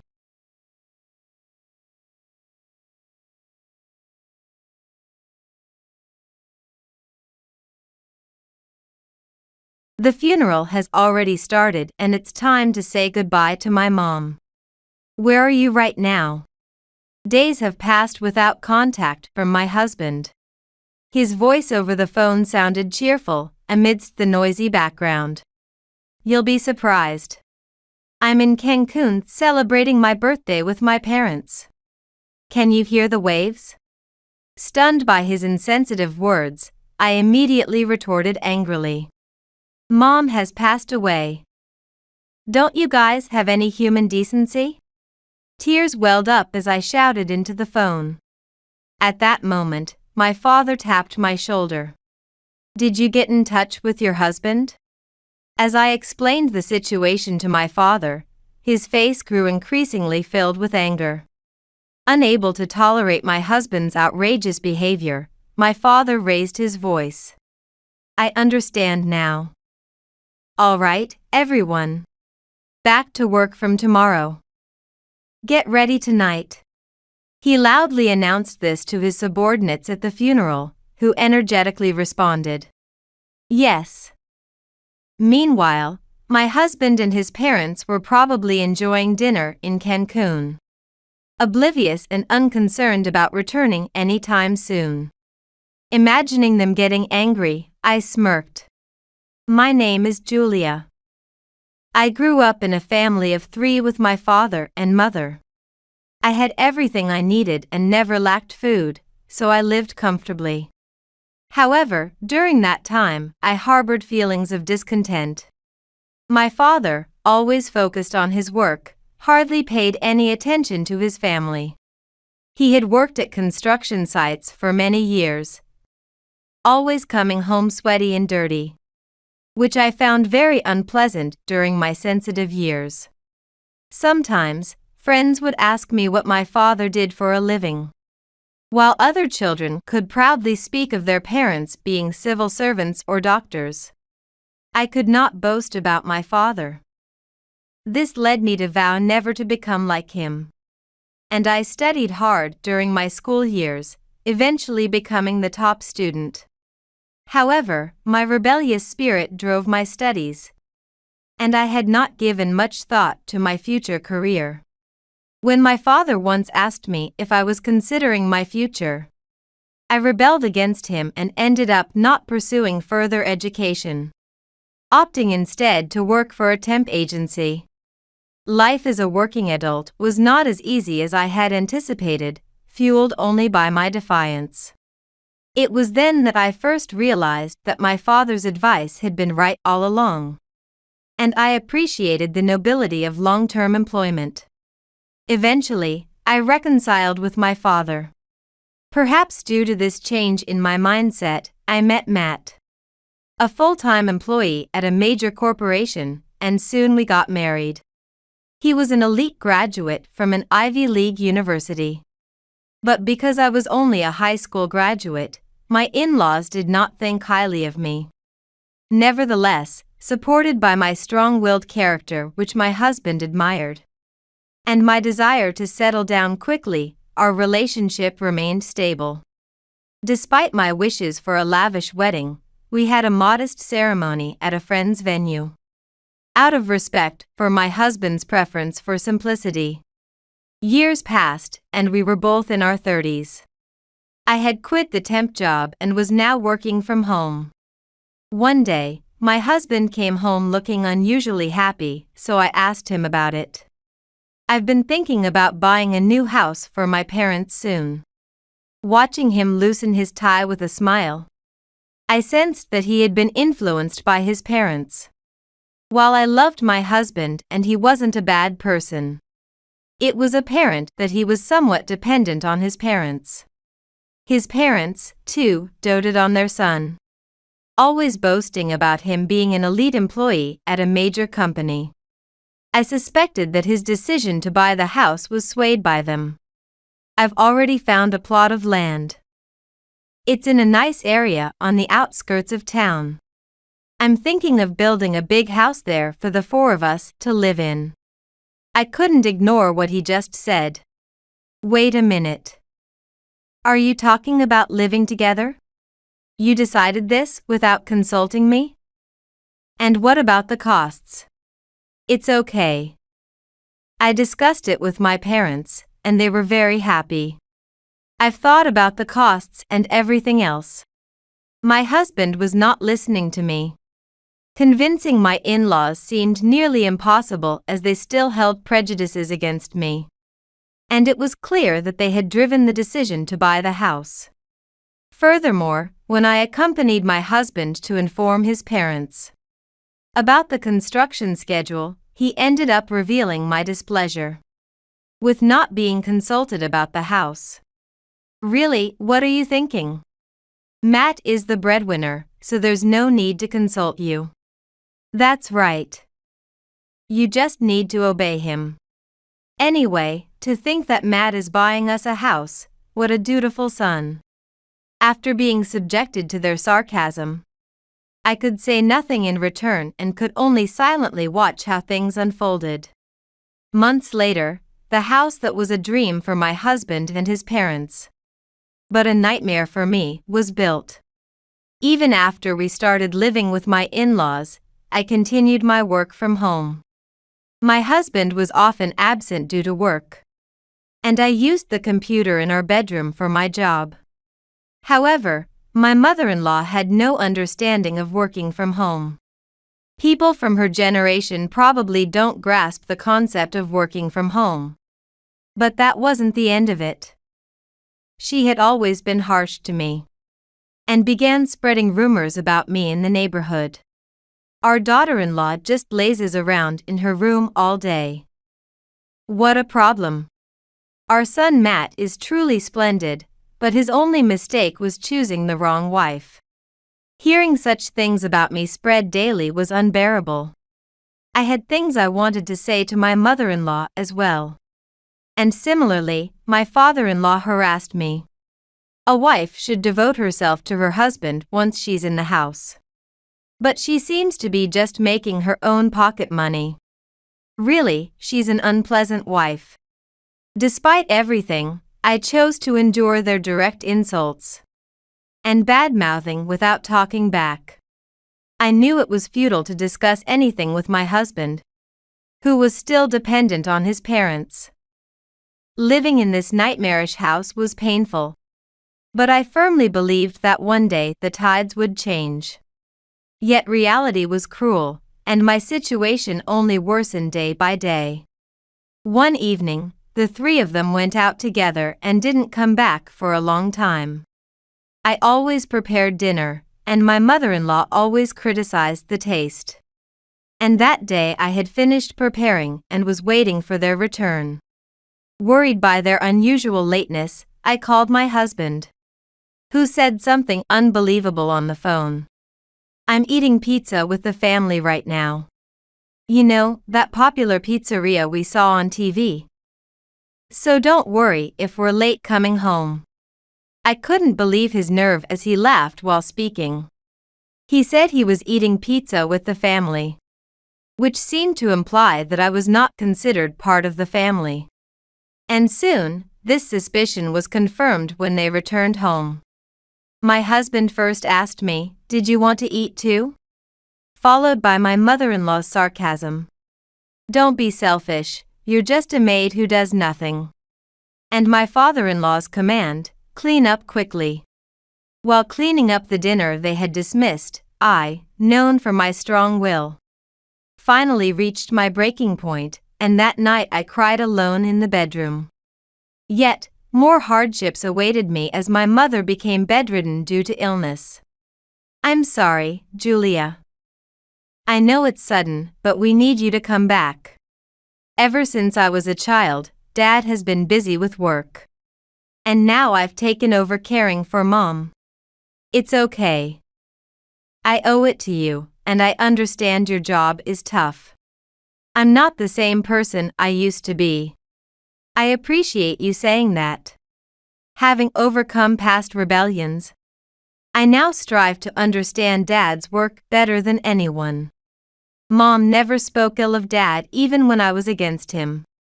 And even now, bedridden, she continues to believe in him. In honor of her feelings, I wanted Dad to be able to focus on his work. Yet, my in-laws continued to bombard me with cruel words. Really, Matt has become so successful, and you can't even support him. Preferring your mother? Such a disappointing wife. A housewife who can't even manage the housework properly. Typical for the daughter of a poor carpenter, low-educated and so uncouth. A woman should devote herself to her husband for life. These were the harsh words I faced upon returning home, exhausted from alternating care for my mother after waiting for Dad to finish work. But what I couldn't endure was my husband's words.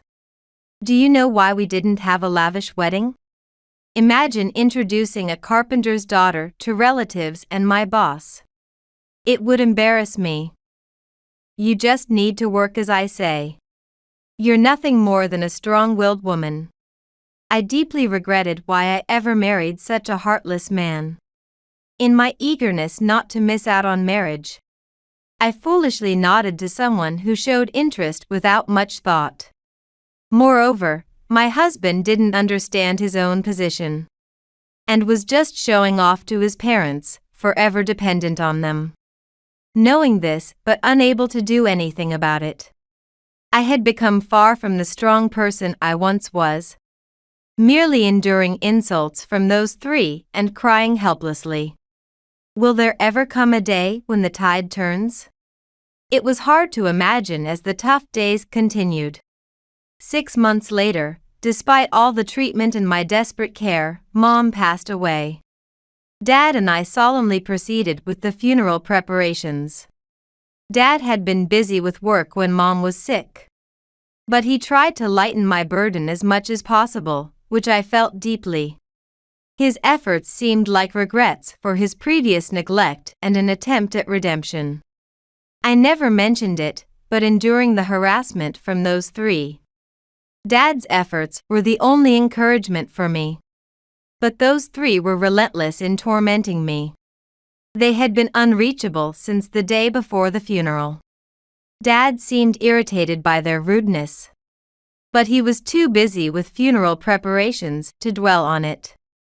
We finally got hold of my husband just in time for the priest to arrive on the day of the funeral. "What have you been doing? The funeral is starting, and it's time to say goodbye to my mom. Where are you?" In response to my desperate plea, my husband's voice sounded cheerful over the phone, amid noisy sounds. "You'll be surprised. I'm in Cancun celebrating my birthday with my parents. Can you hear the waves? We're happily sunbathing on the beach." I was momentarily stunned by his utterly insensitive words, and immediately exploded in anger. "What are you thinking? Mom has passed away. Don't you have any compassion?" As I ranted, tears streaming down, a hand gently patted my shoulder. "What's wrong? Did you get a hold of your husband?" As I turned around, Dad initially looked surprised but became increasingly angry as I explained the situation. "I understand. All right, everyone. Work resumes tomorrow. Get ready tonight." After announcing this to his subordinates at the funeral, who responded energetically with a yes. The day after the funeral, I stood in front of the detestable house my husband had built for his parents. They were probably still enjoying dinner in Cancun, oblivious and unconcerned about returning anytime soon. If I were to act, it had to be now. I gazed deeply at the hollow sandcastle my husband had built, imagining the scene that would make those angry. Then, as I saw several large trucks approaching, I smirked, realizing the time had come. "Ready, Julia?" As Dad stepped down from the lead truck, I quietly nodded. The many subordinates from the other trucks lined up in front of him. "All right, everyone. Follow the plan. Let's tear down that house. Go."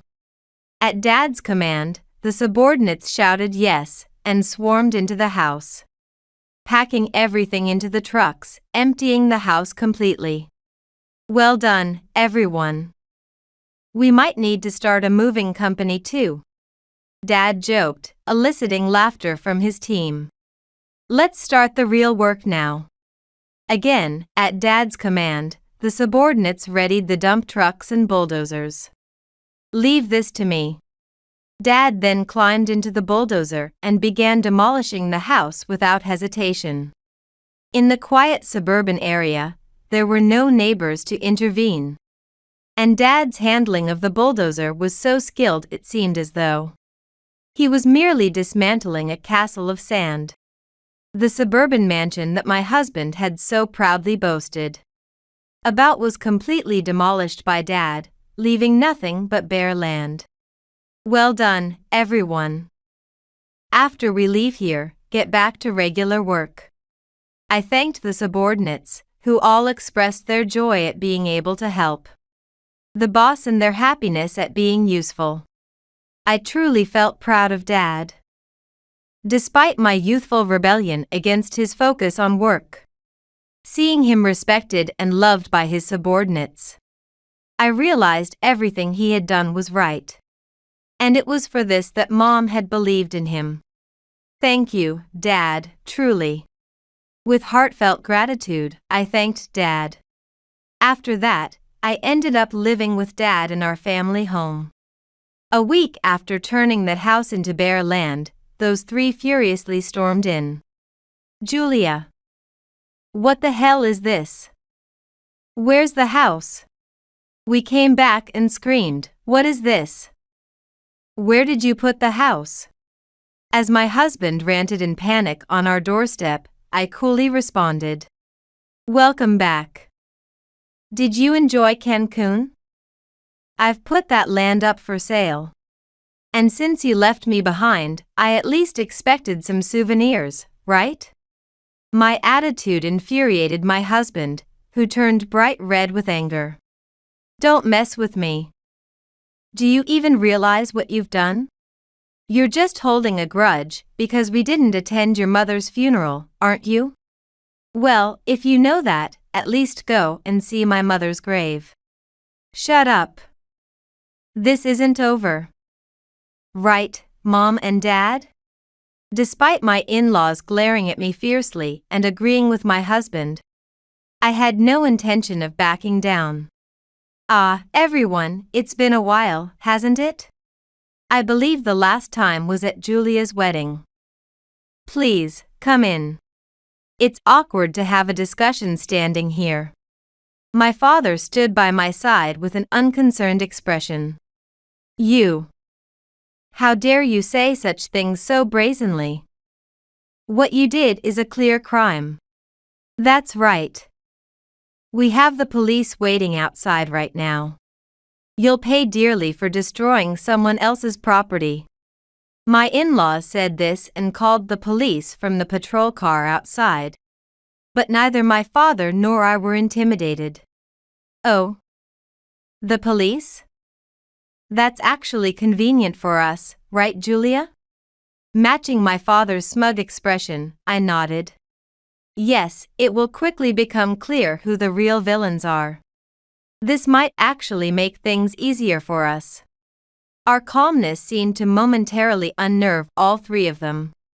However, it seems a bit unfair that only you call for backup. So, we'll make our own call. To a real estate agent. My father said this and made a call. Calling a real estate agent won't change the fact that you destroyed our house. While my in-laws ranted, I didn't miss the embarrassed look on my husband's face. He might be regretting his emotional actions upon arrival. But I thought it was too late, emerking.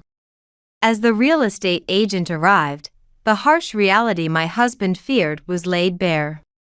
Yes, the house of my in-laws was originally purchased in my father's name. And he had paid for everything from the land to the construction costs. It was even him that practically built the house. No way.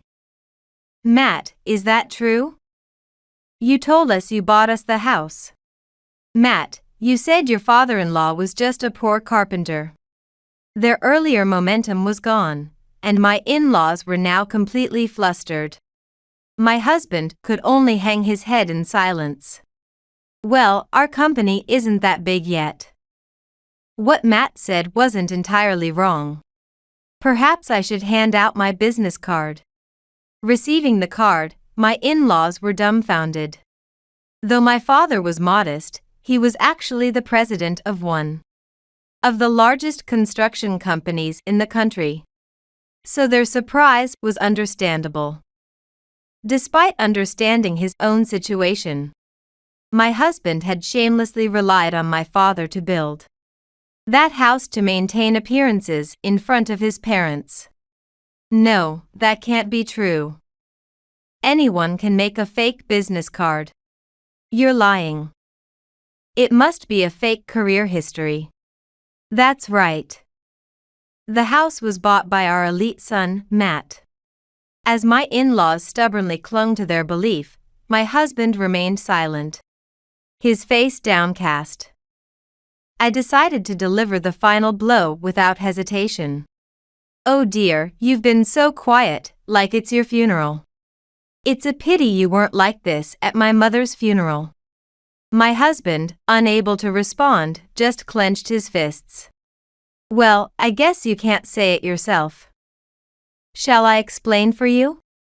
As I spoke, my husband looked up, his voice trembling. Not that, please. Unfortunately, it seems the false career is your son's, not my father. My in-laws gasped in shock. Yes, the successful career path they believed their son had was all a lie. Soon after marrying me, my husband had angered a client due to his own mistake, which led to him being sidelined at work, and his salary was significantly cut. I started working from home because his income alone couldn't support us. Despite this, to save face for him, I never told his parents about our situation. Yet, he continued to indulge in luxuries like eating out at expensive restaurants to impress them, with all the bills being paid by me. By the way, it was your birthday a few days ago, wasn't it? Happy birthday. Here's a present for you. Saying this, I thrust this month's credit card bill at him. Even after hearing all this, my in-laws, still unwilling to believe the story, pressured Matt. All that talk just now was made up, right? But Matt, completely drained of life, didn't respond, leaving them no choice but to slump their shoulders in defeat. However, my story wasn't finished. Now it was time to deliver the final blow to my in-laws. And I unleashed everything I had been holding back while enduring their constant jibes. I saw you walking with a woman I don't know. Curious, I followed you, and it turns out she's the hostess of his favorite bar. You seemed quite smitten with her. No. I mean, that's not. My father-in-law's face turned pale, and his eyes darted around. Just the other day, I saw the two of you leaving a fancy jewelry store arm in arm. I wonder how much you've spent on her so far. With no way to respond after being exposed, my father-in-law could only look down and mutter, "I'm sorry. Honey. To sneak around behind my back like that. I'm so disappointed in you." My mother-in-law started to accuse him, showing off her own weakness. And you've been going to a nightclub almost every night. You slip out after your husband falls asleep from drinking at home. I know about your nightly outings. What? You saw that. My mother-in-law turned bright red, as if she wished she could disappear. And you? What have you been doing behind my back? Now it was my father-in-law's turn to accuse. But such a foolish quarrel between them was unlike anything I'd ever seen. It escalated into a physical fight and ended up being broken up by the very police officers they had brought along. After giving all three of them a thorough dressing down, I thought it was about time for them to leave this house. Turning to my exhausted husband, I said bluntly, "I don't know how much you spent in Cancun with that happy face of yours. But from now on, not a single penny from my earnings will go towards it." Wait, without your earnings, there's no way I can cover everything with my salary alone. My husband said weakly, then crouched down, holding his head. You all have too little respect for our jobs. You never tried to understand my work from home, treating me like a mere housekeeper. And you underestimated my father's work too. You got what you deserved. Serves you right. I spat these words out and then told the police officer. Please, take these three away quickly. They resisted and struggled. But ultimately the officers, somewhat scolding them, led them away. I might be one of those people though, since I used to make fun of my father's work. As I watched the police car carrying the three of them drive away, I said to my father standing beside me, "But, Dad, you looked so cool driving that bulldozer." At my words, my father smiled shyly. After that, I demanded a divorce from my husband, but he refused, pitifully claiming he couldn't live without me, so the matter went to mediation. Thanks to my father's company's highly reputed lawyers, I felt secure handing it over. But my husband, having squandered everything in Cancun, couldn't even afford a lawyer. As a result, the mediation overwhelmingly favored my side, and I was finally able to divorce. While property division was discussed, I decided not to pursue it, knowing he had no means to pay, on the condition he never contact me again. Thus, the three of them, with the house now a bare lot, had to move to public housing.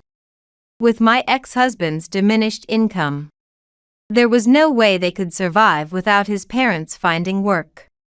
Meanwhile, my remote work caught the attention of a major corporation, and I was offered a full-time position with excellent benefits.